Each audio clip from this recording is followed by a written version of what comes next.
Now it's time for religious crap.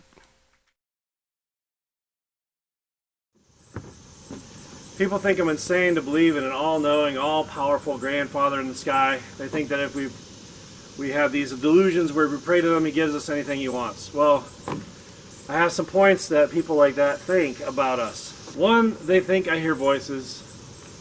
Two, they think that I pray to a imaginary being that doesn't hear me, doesn't talk back. Three, they think that I sing worship songs just because it makes me feel good. They think I hate homosexuals. They think that I believe that women should be in their place, barefoot and pregnant. Yeah. Christians are very intolerant, that's what they say. Well, I have answers to a couple of those questions. Okay, the question of, do I hear voices? Yes, I did. I heard a voice once. And I did hear a nagging voice in the back of my head once. And yeah, we're insane. We're crazy. I do pray to God, and no, he doesn't answer back by talking to me.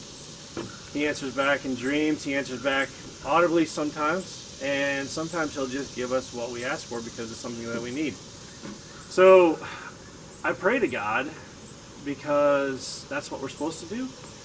And it's not all about us. When we pray to him, we realize who is the creator of the universe, who is more than we are. That it's not just this little tiny box of the universe that we live in. Reality is so much more than that. Okay, so some other points. Women should be barefoot and pregnant. Women should be in their right place. If a woman is married, her place is by her husband's side. But same thing, her husband needs to be by her side. It's like this. If you have a right hand, so like say I'm the right hand of my wife's my right hand. If you have a right hand, obviously it's going to be by your side. Obviously your right hand knows its place, right? Because it's part of your body. So when we work together as husband and wife, we are one body, you know. And so I listen to my wife. She doesn't like to talk to people too much. She doesn't like to say much, but she gives me advice when we're alone. She tells me, you know, I don't like what you did there because that was kind of flagrantly, you were kind of being a jerk. So I'm like, okay, I was a jerk. Should I apologize? She's like, no, it's too late for that. You've already ruined that. But next time, don't do that. Anyway, my wife should be in her place. I should be in her place. You know, the place that I need to be for her.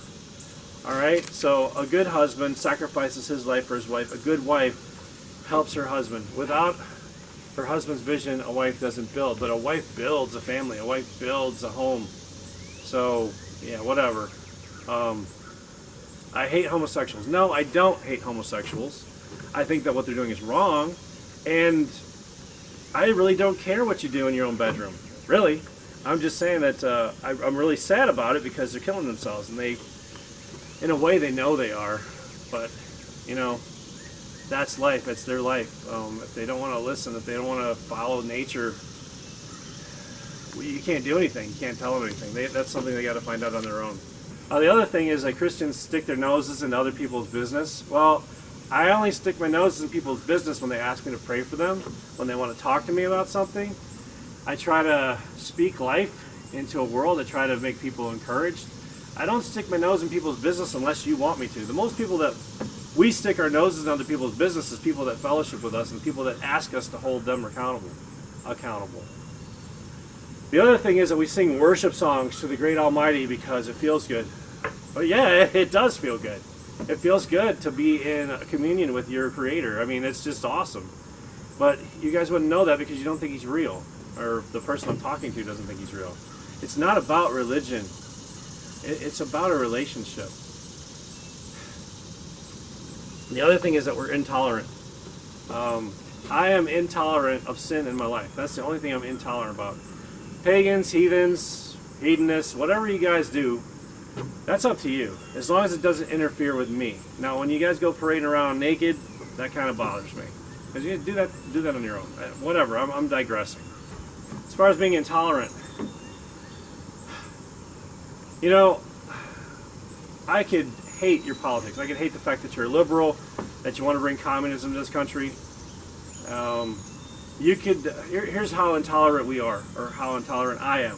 If you were drowning and you were wearing a vagina hat on your head because you just got done protesting and you just got done egging someone's car because they're a conservative, I would jump in the Potomac, or I would jump in the swamps of Louisiana to come save you.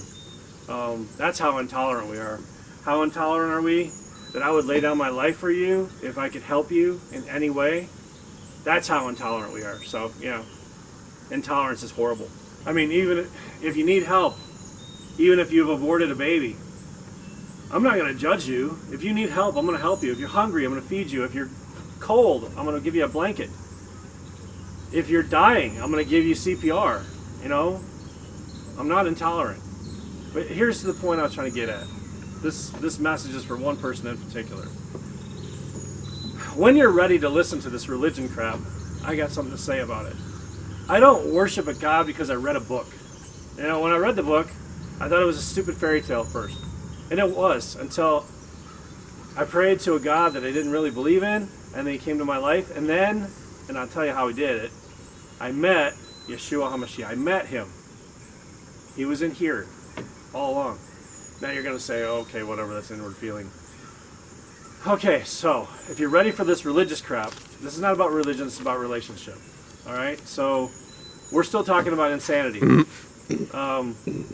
Insanity, they say, is repeating the same thing over and over and over and over again, expecting different results. Okay, so you go get a guy, right? You live with him, shack up with him for a year. He breaks up with you. You go get another one. You live with him for a year. He breaks up with you. You go get another one. You live with him for a year. He breaks up with you. Yeah, one of your fiancés got killed in a car crash. So I've lost people. Everybody's lost people. You don't get mad at God for that. It's not his fault. So then you keep continuing the same pattern of destruction. Even though you saw what it did to your dad. You just continue. You can find another person. You don't like them. So you go to another person, over and over and over and over again, till it just doesn't stop, and then you're dead. And then your life is used up. Your life is wasted. And don't listen to your friends, because your friends are not telling you something that you need to hear. They're telling you what you want to hear. They're trying to make you feel better, so you can go back to drinking, so you can go back to with the boys, so you can go hang out with them. Those aren't friends. Those are people who are just as lost as you are. Here's a kind of religion that I believe in. I had a son on the way in his mother's womb. He disappeared. His mom went to Chicago for the weekend, and he was not on the ultrasound. The doctors couldn't find him. I went to church for my first time by myself because I thought church was stupid. I did like the music and the people. So I went and I prayed before the altar, and I told God, I said, I'm evil, but my wife isn't evil. Please don't take this baby away from her. She comes back. And this looked like a miscarriage. He had all the signs of a miscarriage before this happened. She comes back, get another ultrasound, because they're going to do whatever you do to get rid of the dead tissue. And they find the baby again. And the baby's there. And the baby's actually helped me film this picture right now, 18 to 19 years later. So that's the type of religion I believe in. God gives and he takes away. But he gives back when you realize who he is. The other thing is, here's my religion. I had a son who was deaf. Now he's not. I prayed, he has hearing back. I gave that up to God and he gave it back. I had a son on a brain tumor. He doesn't have a brain tumor anymore. It left. It disappeared. I have a son who was 7 years old. I told him to pray, to ask God to blow bugs away, something silly. God brought the wind and blew the bugs away. And my 7-year-old now still believes in God because God answered him, I had God talk in my head saying, go down there to go help my sister out. She was going to go to prison. By the grace of God and a miracle, she didn't go to prison. That's prayer. I had a friend who was on my heart because this guy kept bugging him, kept sneaking into their house because he was the ex-husband of the guy's wife.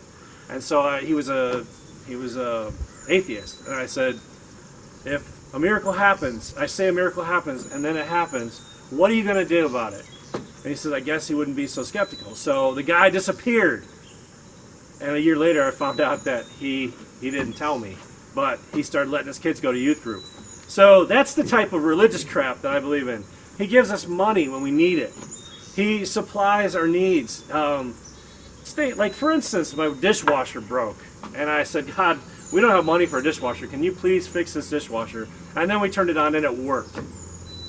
I know this stuff doesn't happen to normal people. I mean, it only happens to insane people. That's why we're insane, because he interacts in our lives.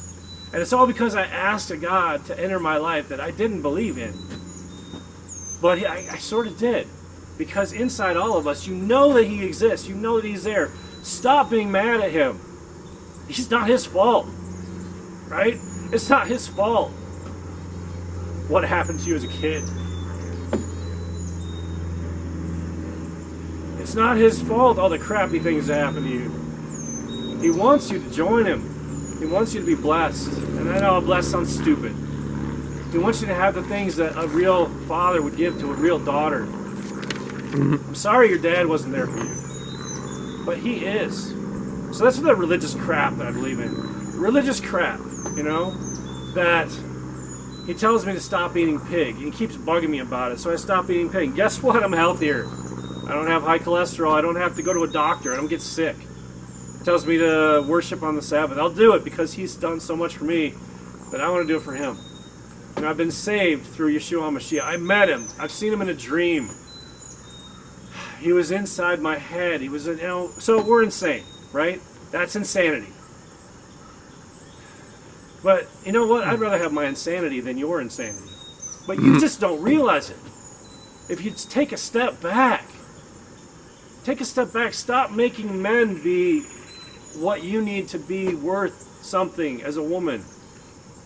God already says you're worth something.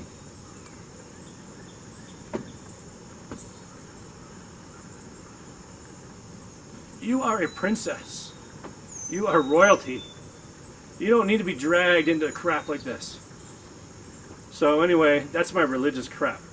And when you have time for religious crap, just, watch this video.